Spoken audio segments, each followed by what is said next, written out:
está se colocando em pé, lendo rapidamente a palavra de Deus. Abra sua Bíblia em Atos dos Apóstolos, capítulo 7.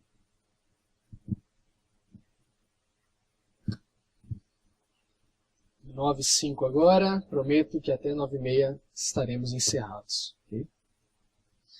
Atos dos Apóstolos, capítulo 7, a partir do verso 51.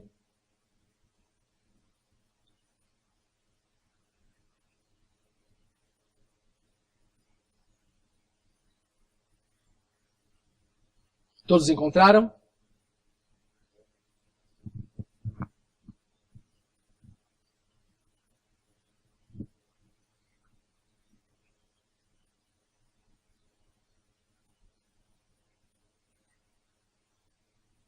Diz assim a palavra de Deus: povo rebelde e obstinado, de coração e de ouvidos, vocês são iguais aos seus antepassados, sempre resistem ao Espírito Santo. Qual dos profetas os seus antepassados não perseguiram? Eles mataram aqueles que prediziam a vinda do justo, de quem agora vocês se tornaram traidores e assassinos. Verso 53. Vocês que receberam a lei por intermédio de anjos, mas não lhe obedeceram. Ouvindo isso, ficaram furiosos e rangeram os dentes contra ele. Mas Estevão, cheio do Espírito Santo, levantou os olhos para o céu e viu a glória de Deus e Jesus em pé à direita de Deus e disse: vejo os céus abertos e o Filho do Homem em pé à direita de Deus. Mas eles taparam os ouvidos e, dando fortes gritos, lançaram-se todos juntos contra ele. Arrastaram-no para fora da cidade e começaram a apedrejá-lo. As testemunhas deixaram seus mantos aos pés de um jovem chamado Saulo. Enquanto apedrejavam Estevão, este orava: Senhor Jesus, recebe o meu espírito. Então caiu de joelhos e bradou: Senhor, não os considerem culpados deste pecado. E tendo dito isto, adormeceu. Amém? Vamos estar fechando nossos olhos. Senhor Deus, meu Pai, graças te damos pelo decorrer deste culto. O Senhor tem falado aos nossos corações. E eu te peço, fala-nos novamente, através da tua palavra. Possamos aprender com esse jovem Estevão. Possa ser um marco em nossa vida, Pai. Em nome de Jesus que eu oro e que agradeço. Amém. Pode se sentar. Eu quero estar falando sobre o primeiro mártir que a Bíblia nos conta da igreja. Estevão.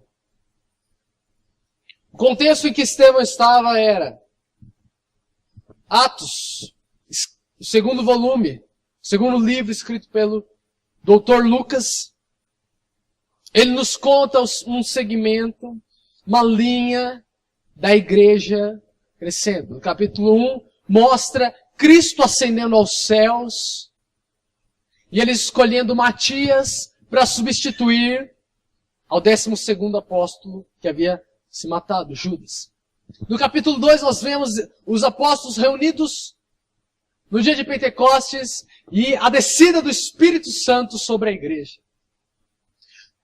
E nós vemos também a pregação que Pedro fez naquele local, onde quase 3.000 almas foram ganhas para o reino de Deus.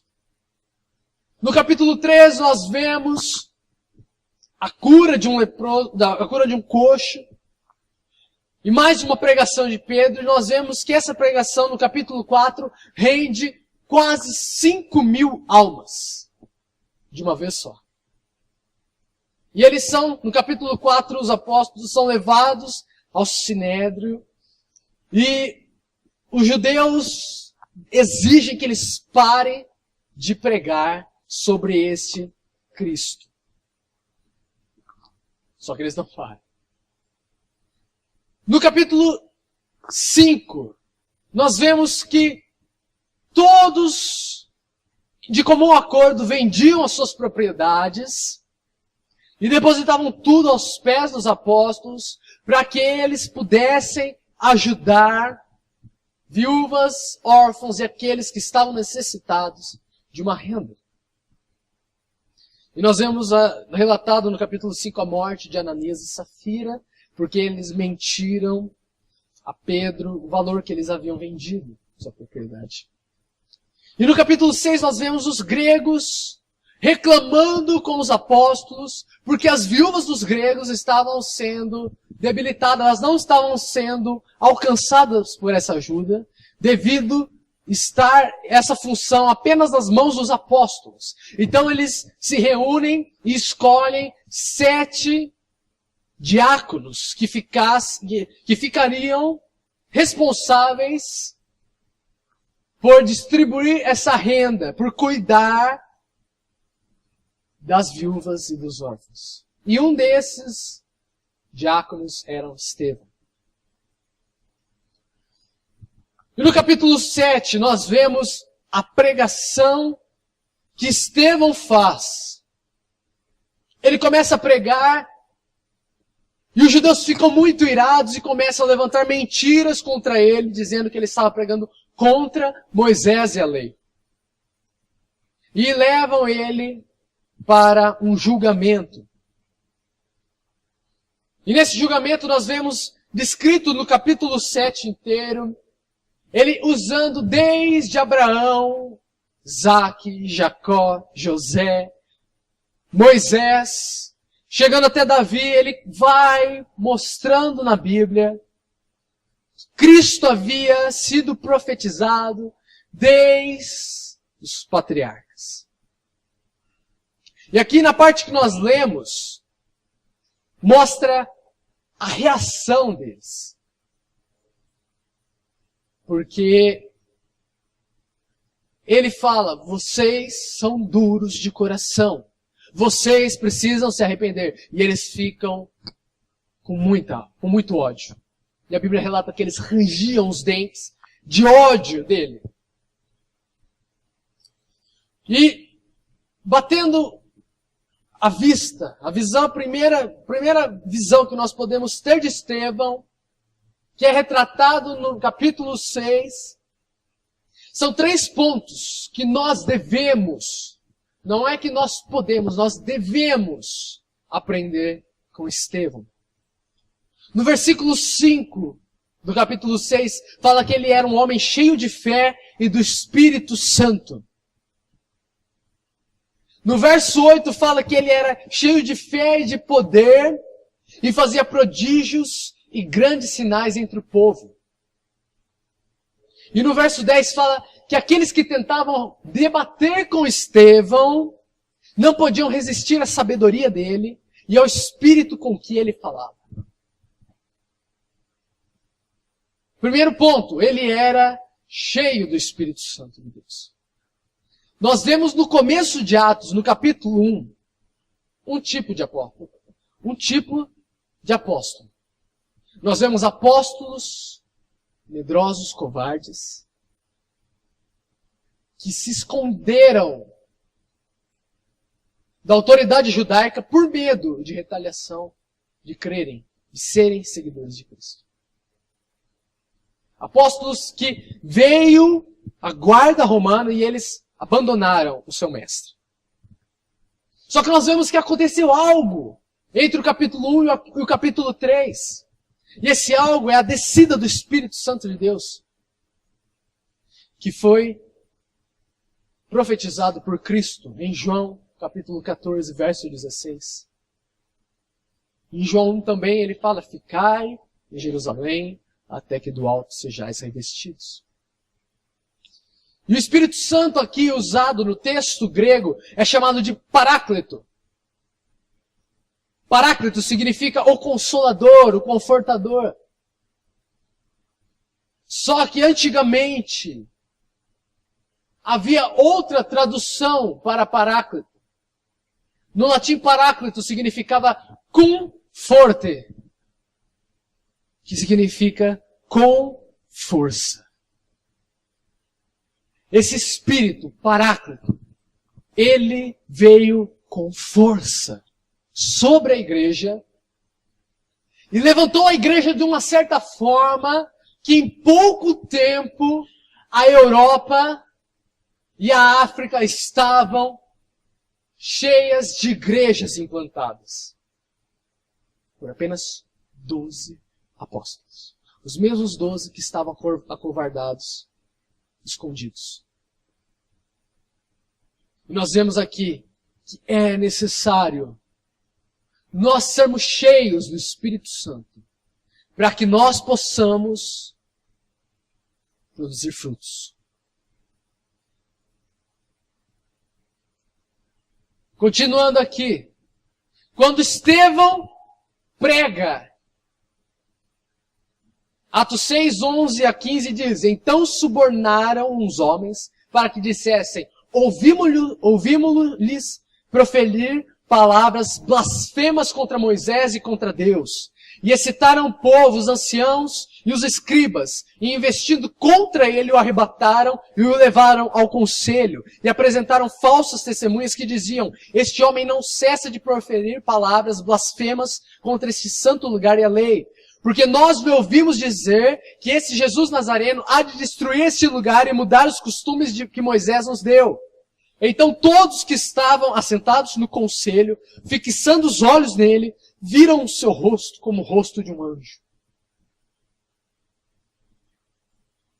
Entenda que eles não conseguiram refutar a pregação de Estevão, mas levantaram mentiras contra ele. Levantaram calúnias, negligenciaram, usaram da força física para poder calar. E é isso que nós temos visto hoje no Oriente. Muitos têm usado força física para tentar calar a igreja. Mas assim como nos primórdios, na igreja primitiva, o sangue dos mártires tem regado o jardim de Deus e tem feito florescer muito mais através dessas mortes. A questão é que nós vivemos tempos de perseguição. A igreja sempre viveu tempos de perseguição. Nunca houve tempo de trégua. E quando houve, a igreja sempre desandou e saiu do foco do verdadeiro evangelho. É lógico que a perseguição que nós temos no Oriente hoje é totalmente diferente da que temos no Ocidente. No Oriente nós temos uma perseguição física, onde há morte. E no Ocidente nós temos uma perseguição ideológica, onde é ridicularizado ao extremo a Bíblia, a crença em Deus, a crença no criacionismo. Onde as pessoas são caladas. E assim como aconteceu com Estevão, hoje nós vemos as pessoas zombando do Evangelho, mas não conseguindo refutá-lo. Porque o cristianismo não é qualquer religião que pede para você fechar os olhos, jogar fora o seu cérebro e apenas crer que houve um judeu de 33 anos que morreu há 2000 anos atrás. Não, o cristianismo é uma religião racional que para você ser adepto dela é necessário conhecer a Bíblia. Por isso que não se consegue refutar. Levantou-se impérios e caiu impérios. Mas eles não conseguiram abafar a voz do Evangelho, porque as provas são irrefutáveis. Contra fatos, não argumentos. Hoje, mais do que nunca, nós precisamos de pessoas, de crentes, cristãos, semelhantes a Estevão. Pessoas comprometidas com a verdade. Pessoas que amam o seu próximo. Que deixa de olhar para o seu problema. Deixa de ser egoísta e olhar para o seu próximo e ver que há muitos que têm uma necessidade maior do que a nossa. É disso que o reino de Deus tem precisado ultimamente. Pessoas que vivem a santidade. Pessoas com fé verdadeira em Deus. Cheias do Espírito Santo. Que busquem conhecer a Deus. Que busquem estar na presença de Deus. Que busquem conhecer a Deus. E nós apenas conheceremos a Deus através da sua palavra. Não há um modo mágico de um estalar de dedos que você passa de uma hora a outra a ser santo. É necessário dedicação, tempo. Assim como nós dedicamos as pessoas que nós priorizamos em nossa vida, nós devemos dedicar o nosso tempo a Deus.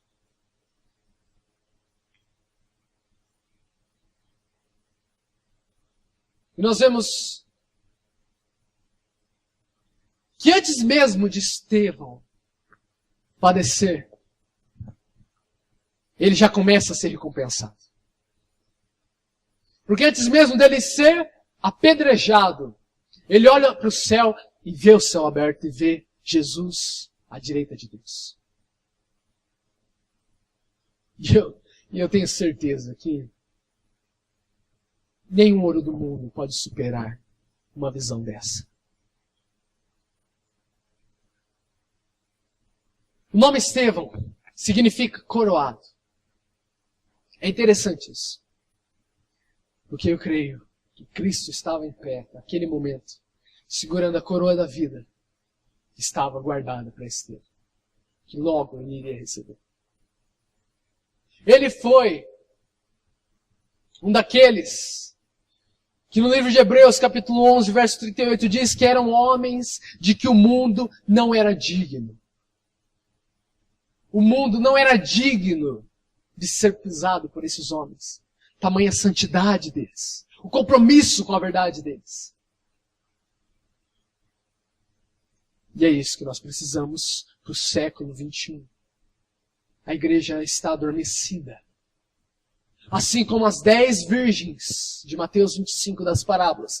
As 10 estão dormindo. Estamos dormindo para a realidade à nossa volta.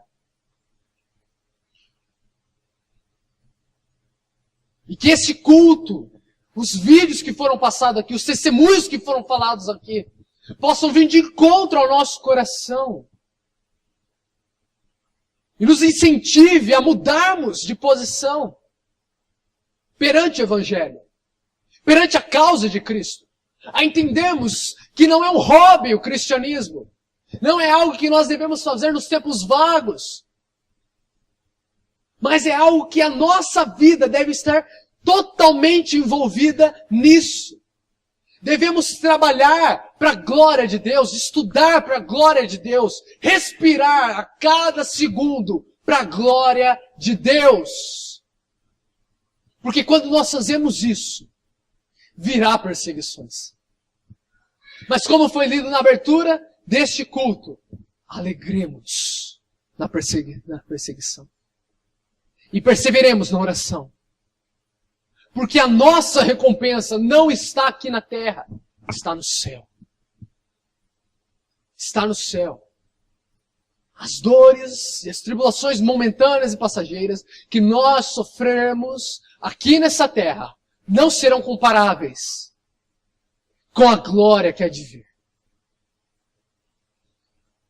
E nós vemos no final um detalhe que Lucas inclui aqui, que fala que antes deles levarem Estevão a ser apedrejado, eles deixam as suas vestes aos pés de um jovem que mais à frente no livro nós vamos conhecer. Um jovem chamado Saulo. Saulo de Tarso. Um dos maiores perseguidores da igreja. Podemos nos arriscar em dizer que a morte de Estevão marcou aquele jovem. Porque logo após, nós vemos um encontro que Saulo teve com Deus. E Deus diz claramente para Ananias, quando ele manda Ananias ir orar por Saulo, porque ele estava cego. Ananias, vai, porque eu mostrarei a ele o quanto deve sofrer pelo meu nome. Isso está em Atos 9:16. Deus não falou assim, Ananias, vai, porque eu quero encher ele de bênção. Vai, Ananias, porque eu quero tornar ele o superstar da igreja primitiva. Não, vai, porque ele vai aprender agora o quão digno é sofrer por meu nome. E é isso que nós precisamos aprender hoje. Que é uma honra para nós sermos perseguidos e servirmos a Cristo. que é uma honra para nós termos a Bíblia em nossas mãos e sermos alcançados pela graça de Deus que nos resgatou. Que nós venhamos hoje, a partir de hoje, a impactar essa cidade de Lençóis Paulista. Porque não adianta nós levantarmos uma oferta aqui para o Iraque, para a Síria, levantarmos uma oferta para a África, levantarmos uma oferta para longe, sendo que o nosso vizinho está indo para o inferno e nós estamos de boca costurada. Isso é muito sério. Para encerrar, eu quero citar um vídeo de um ateu. Ele está falando um pouco da visão que ele tem do cristianismo. E ele fala, se eu fosse um cristão, eu pregaria todo o tempo. Porque se eu fosse um cristão, o livro que eu seguiria, a Bíblia, diz para mim que aqueles que não creem em Cristo vão para o inferno. E o inferno, eles não ficam lá um dia, uma semana, um ano, um século, um milênio. Eles ficam uma eternidade. E ele diz, o inferno não é bom. Então eu iria usar todas as minhas forças para alcançar o máximo, o número máximo de pessoas que eu pudesse para livrar a alma delas do inferno. O que nós temos feito hoje, como igreja, para alcançar as almas? Eu respondo por mim. Não estou fazendo o mínimo que deveria. Que nós venhamos a refletir-nos. Paremos de pensar que é tempo de brincar. Nos próximos anos é muito provável que venha essa perseguição que os nossos irmãos no Iraque e na Síria estão passando aqui no Brasil. E que deixe de ser apenas eles, mas que passará a ser nós. Como será que reagiremos a uma ameaça de morte? Que possamos pensar nisso. Vamos orar ao Senhor. Senhor Deus, meu Pai, a Tua palavra nos constrange a cada dia mais nos empenharmos a buscar a Tua face. Eu venho aqui te pedir perdão, Senhor, porque nada do que nós podemos fazer é o suficiente comparado àquilo que o Senhor fez por nós naquela cruz. Espírito Santo de Deus, eu te peço que trabalhe nos corações, para que nós possamos entender a gravidade que é, meu Deus, omitirmos o Teu Evangelho. Que não venhamos a ter mais vergonha da Tua palavra, mas que nós tenhamos a convicção e dizer assim como Paulo diz em Romanos 1:16, não me envergonhe do Evangelho, porque é o poder de Deus. Levanta a Tua igreja, Senhor. Levanta jovens, homens e mulheres compromissados com a Tua verdade, assim como Estevão foi. Pessoas que doam a sua vida para o Teu reino crescer. Que hoje possa ser uma data marcante em nossas vidas. Uma data que venhamos a ser impactados, que venhamos a ser confrontados com a verdade. E que busquemos a mudança. Para que o Senhor seja exaltado através de nossas vidas. Que esse é o propósito que fomos chamados, Senhor. Ir e pregar, anunciando até que o Senhor venha. Ora vem, Senhor Jesus. No nome de Jesus que eu oro e que eu agradeço. Amém.